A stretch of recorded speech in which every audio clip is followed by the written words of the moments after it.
quick points. I'd like to first of all congratulate the Ambulance Care Foundation on their establishment, in particular President Alvin Daniel, incoming Secretary Tamika Cripps-Huggins, outgoing Secretary Evelyn Croneveld, Board Member Yves Macau, and the Treasurer Priscilla Jack Johnson. They were recently established with the objective to contribute and promote a good relationship between ambulance services and the citizens of St. Martin, in addition to doing community outreach programs and activities. So thank you for your hard work, your commitment, and your initiative. The next topic I'd like to touch on briefly is about our home repair program for the elderly and disabled. First of all, I'd like to touch a little bit on the history of how we got here. During my first term as Minister of VSA, the amount of people that came to the office looking for assistance because they found that their housing conditions were not acceptable. But yet when you looked at our current system, there's times when people would fall between the cracks and really couldn't structurally receive the help that was required. And as we all know, other politicians, when it comes time around elections, the amount of people that come asking for help to make their homes livable and decent is tremendous. So it made it very clear that there's a need in our community for government to be able to help those in our communities that are in need. And so we've taken what I believe is a very positive and very structural approach. I'd like to commend, first of all, Ida Holloman from Community Development, Family and Humanitarian Affairs, a department within the Ministry of VSA. This is a project that we discussed quite some time ago, and I think she's done a tremendous job in terms of putting it together, in terms of getting it organized. And as I go through some of the details of the program, I think you'll really see what an exceptional job she has done. So the program is geared in particular to our seniors and to the disabled who are financially disadvantaged, those that cannot afford to make basic repairs to their homes in order to make their homes more livable and more dignified. So the project is to help with basic repairs to their houses, eliminate some safety hazards, enhance security, and overall an improved quality of life. But besides the repairs to the homes themselves, we're also supporting, or the ministry is supporting, community development in helping to provide guidance in terms of how they improve their quality of life. So there's elements to the project such as hygiene around the house, nutrition, cooking, and guidance in terms of how they make sure that their lifestyle doesn't regress after we've made the investment to help improve their homes and their quality of life. Besides the actual repairs to the homes themselves, there's other auxiliary benefits for the community. It's an opportunity for some of our students because they're participating on sort of an internship training type basis. So under the supervision of a number of the general contractors, they have an opportunity to actually participate in the program, give back to the community, and also to get some experience. We've selected, or I should say the department has selected 3 general contractors to work on the project. This is a pilot project. KS General Construction and Maintenance Services, Elite Development Team, and Denton's Quality Builders and V. And I really like to commend them because they are not coming into this project with the objective of really profiting financially from the project. This is actually their way of giving back to the community. So their pricing is a social pricing, not a for-profit motivation. So really hats off to them because they're giving back to the community. In addition, we have students that are coming in from Milton Peters School and from the St. Martin Vocational Training School. Again, this is our ministries collaborating together, working hand in hand. So they're the ones who are going to actually help with some of the labor on the actual jobs. And also NEPA, in terms of working on the social package, they're going to be developing the hygiene around the house, the nutrition and the cooking programs. And as well, we're talking to other secondary schools. And I'll take this opportunity as well to reach out to the business community. This is a program that is here to benefit those in our community that are the most needy. So I'm looking for hardware stores that are willing to participate and perhaps provide materials on a social basis as well, really to help with the project. The project has very limited funding. Right now, the requirements for the services are that you need to be a senior, which means, according to our package, 60 plus, or disabled, 18 years and up, and obviously in financial need. So far, we've identified 19 participants, and I'd like to thank Peggy Andros for her assistance from social services. They've helped to go through their database and kind of comb through and see if they could identify clients that were in particular need. So far, we've identified 19 participants. Registration is going to close on the 26th, so by the end of the week.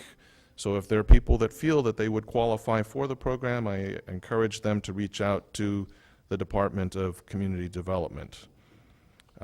Once we've finalized the selection process, we'll go through and look at the scope of work and the budget and hopefully start on fairly short notice.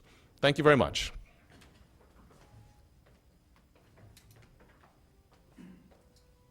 Thank you, Minister Lee, for your opening remarks. At this time, I'd like to invite the Minister of Finance, the Honorable Richard Gibson, to address you. Minister.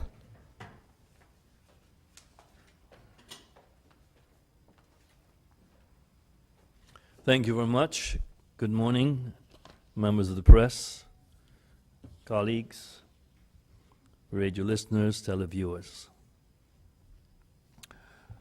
St. Martin, as you know, every year struggles to produce balanced budgets. The main cause is that revenues are insufficient to cover government expenses. Over the past 2 years, Herculean efforts have been made to get control of expenses, pay off debts that have been accumulated over many years, and concentrate on new ideas to increase revenues. That is an ongoing effort, and several products have been developed and are in the pipeline to structurally increase government's income without increasing the tax burden on the local population. Unreported income and undisclosed assets, locally and abroad, is a plague that every country suffers from. To cope with this, several countries in the past have initiated special programs to provide citizens with the opportunity to correct their bad behavior by allowing them to come clean and file their unreported income and disclose assets they acquired from unreported income. The Ministry of Finance have drafted legislation which will be submitted to the Council of Ministers in a week or two to provide for a program to allow citizens who have not reported their proper income or disclosed their assets derived from unreported income in the past to do so now without penalty. The aim is to attract additional revenues badly needed to develop our country. It will be a one-time opportunity to come completely clean and to get rid of sleepless nights. Incentives will be built in to maximize revenues. It should be noted in this connection that starting January 1st, 2018, the CRS, or the Common Reported System, will take effect worldwide. The CRS will require financial institutions all over the world to automatically report to the tax authorities of the country of the residence of account holders all financial holdings of the residents of that country. This is an opportunity that you have every reason to take advantage of, and more details of the program will be released once the Council of Ministers have decided on the draft legislation.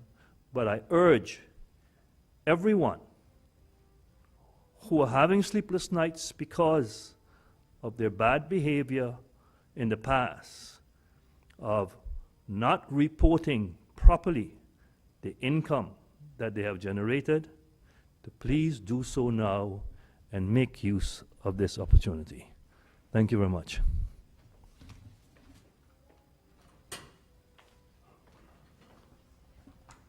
Thank you, Minister Gibson, for your opening remarks. At this time, I'd like to invite Minister of Education, Culture, Youth and Sports Affairs to the podium, the Honorable Sylveria Jacobs. Minister.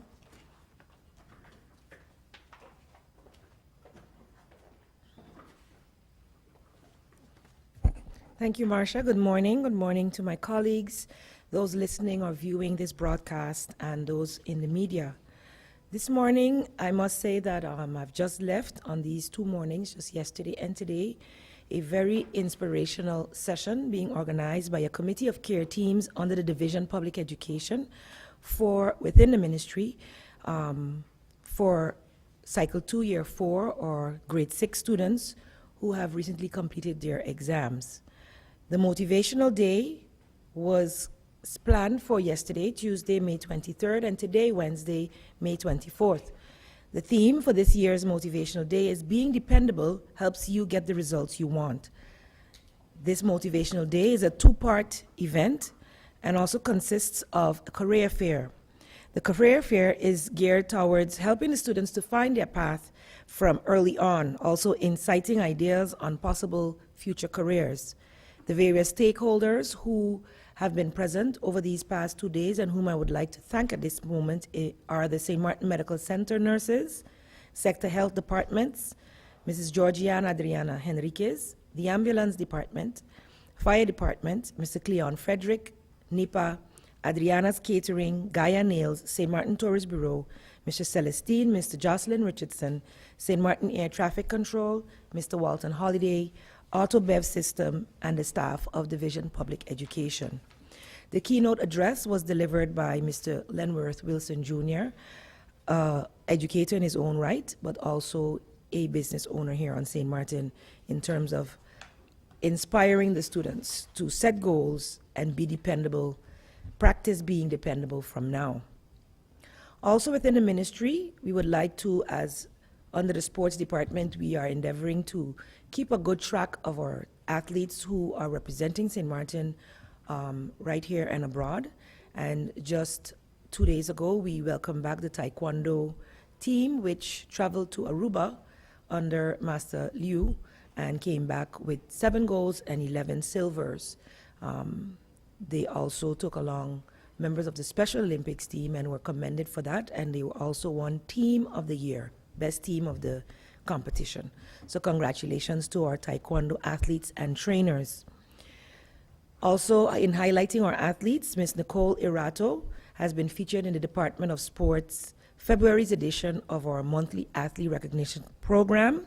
She has been doing great things for quite a while, but recently also as a triathlete, and received several podium finishes, including a first place, and most recently topping the rankings of her age category for the 70.3 Ironman. You may have seen her in the papers before, but we are endeavoring to highlight these athletes, and you will see them on our Facebook pages, etc. Miss Maya Angel Artis, a budding gymnast, has also won gold in the regional gymnastics competition recently held in Guadeloupe. Mr. Denzel Brooks, a young baseball player, is showing great potential in the sport, and scouts are showing interest in him, while the Piper Davis League representatives are doing their best to explore various scholarship opportunities via colleges and universities. So that's an ongoing. Mr. Rene Leverett, our very own professional ball player, has recently retired and played for 13 plus years as a professional with various teams and represented St. Martin in various capacities. We would like to congratulate him and wish him the best in his future endeavors, which of course will include coaching and helping our young players here on St. Martin to develop. The Youth Department, Department of Youth Affairs, has started its registration for the annual Business Outreach and Placement Program 2017, also popularly known as the BOP. This will be celebrating 19 years this year, in which the ministry has been striving to continually enhance this program, offering our youth opportunities to work within government and other stakeholders that take part in this program. Students age 16 and older who are in the pre-exam or exam classes at any of the high schools on the Dutch side of St. Martin can participate in this work experience program. Registration can be done online. The Facebook page of the Youth Department of St. Martin Youth Affairs, and at all high schools. So students, guidance counselors have all the details, so see your guidance counselors if you would like to register. And you may also register via the government, St. Martin government website. Registration ends on June 5th, 2017, and all documentation must be handed in at the Youth Department in the Vlon building on N. de Broad Street, upstairs a family bookstore. To make this program a success, companies in the private sector are also encouraged to partner with the department in order to give our students that valuable opportunity they need in getting the work experience. We thank those companies who have supported the program faithfully over the past years and look forward to their continued support and welcome all new prospective companies. We have been talking for quite a while within the ministry about education on the move, and I think this fits perfectly within that, in that it gives us an opportunity to collaborate with business sector. So businesses, I'm encouraging you, if you're not yet on board, to register with the Youth Department's Facebook page or contact the Department of Youth Affairs directly at 542-2056 for further information.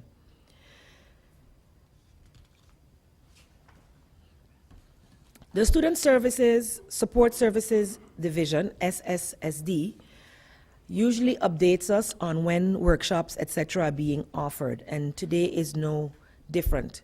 The SSSD is currently organizing an interactive and informative workshop entitled Acting in Your Best Interest, How to Manage Your Money and Live at Your Highest Financial Potential. The general public, but especially the parents of primary and secondary school children, are invited to attend. Parents, school personnel, and other interested persons are encouraged to come out to this workshop, which will be held on Wednesday, June 7th, 2017, at the University of St. Martin from 7 to 9 p.m. The objective is to help all attendees understand the importance of budgeting, saving, debt management, and why proper financial management and planning and investing has become a necessity. Attendees will receive tips and strategies that can be utilized for their personal and family finances. This is also important from our point of view because, as you know, SSSD also collaborates with the Study Financing Department in the preparatory workshops for our students who are leaving the island or even staying on the island to further their studies. And financing of studies is always an issue that some people only study in the last year or years of their students' lives. So it is important for parents, especially of young children and children within the school system, to come out to this workshop and get some much needed information. In other news pertaining to UNESCO, to observe the anniversary of the partition of the island of St. Martin, Saint-Martin, the students of the Mac Braulia Millard campus and the Aline Hansen School in Sandy Ground will participate for the second year in a row in a friendly running race to reenact aspects of the legend or the myth of how our island was divided. For those that do not know, popular story or theory is that the Dutchman and the Frenchman stood at the border point, and to divide the island, they walked in opposite directions. And I won't go into the reasons why the northern side is larger, because it's not a nice story for the Dutch side. But in any case, in reenacting this aspect of the myth, these two schools, one from the north and one from the south, will be reenacting a running race starting at the border point in, I believe, Kupukoi. It's on Wednesday, May 31st, starting at 8:30 a.m. More than 150 students from both sides will be participating, and the primary goal is to promote cooperation between education institutions on both sides of the island, develop cooperation based on our common history, and create student ambassadors of peace and friendship to promote UNESCO's international values, to strengthen students' sense of belonging to a quote-unquote friendly island, to inspire social cohesion by uniting citizens from various backgrounds, and to promote a healthy living style through engaging in sports activities. The route for the friendly race of Mac Braulier Millard campus is from the frontiers in lowlands on the Dutch side. They will be passing through Mullet Bay, Maho, Airport Road, Welfare Road, Union Road, and the Coal Bay, and ending at the Coal Bay border frontier. So it's a relay race, and students will be passing the baton from one point to the other.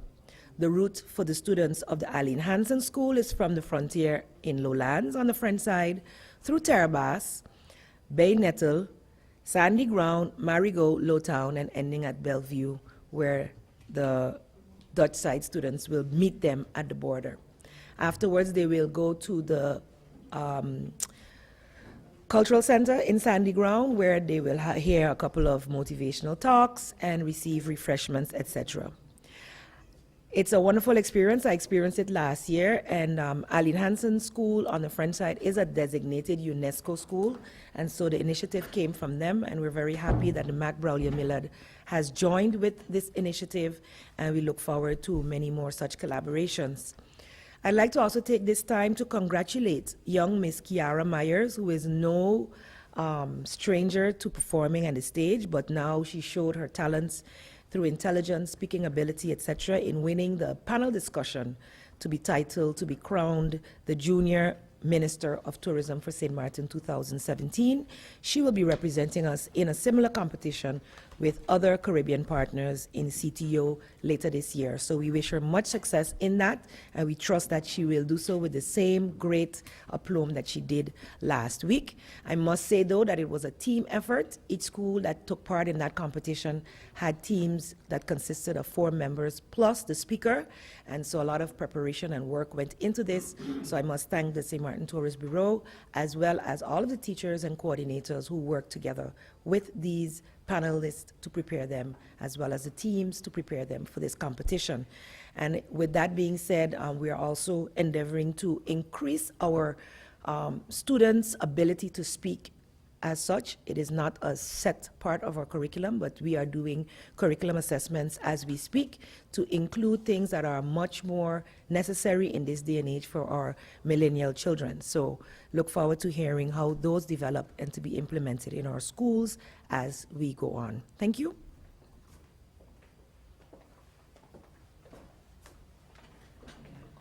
Thank you, Minister Jacobs, for your opening remarks. At this time, I'd like to invite to the podium Prime Minister of St. Martin, the Honorable William Marlin.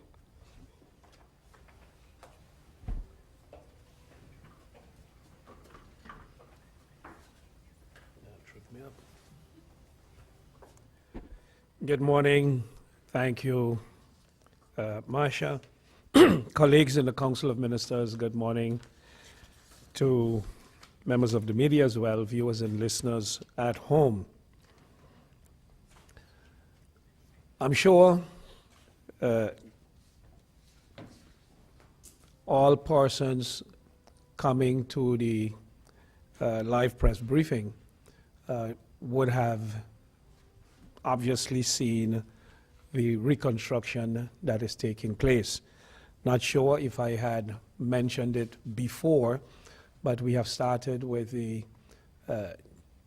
reconstruction downstairs.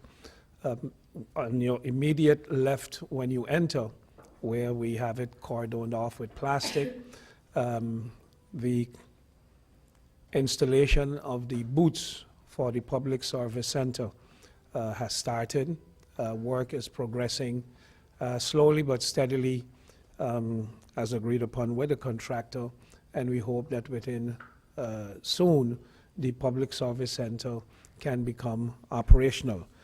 Persons who have to deal with several departments instead of going upstairs to the offices, members of the different departments will be made available, persons will be made available. So when you visit the ministry, when you visit the department, rather, you visit someone in the Public Service Center and they will take care of your business. To the right, when you're facing the entrance, construction has started there as well. They are now laying out the studs to start putting up the walls, and that will accommodate the census office. Initially, the intention was to renovate the building and eventually construct a new building for the census office and the receiver, but we have separated it. The census office will be moving its operations over here and downstairs, and the receivers for now will remain at the present location and will eventually occupy the entire floor. I just got back on Sunday afternoon from a week's visit in Beijing, China. It was announced before I left that I was to attend the Belt and Road Forum, which was organized by an initiative of the President of China. The forum, as was reported in international media as well, was well attended by over 1,000 delegates and representatives. We had leaders of some 30 countries and heads of different international organizations, corporate leaders, totaling quite some people. Remarkably is that St. Martin was the only country from the Caribbean that was present at the forum.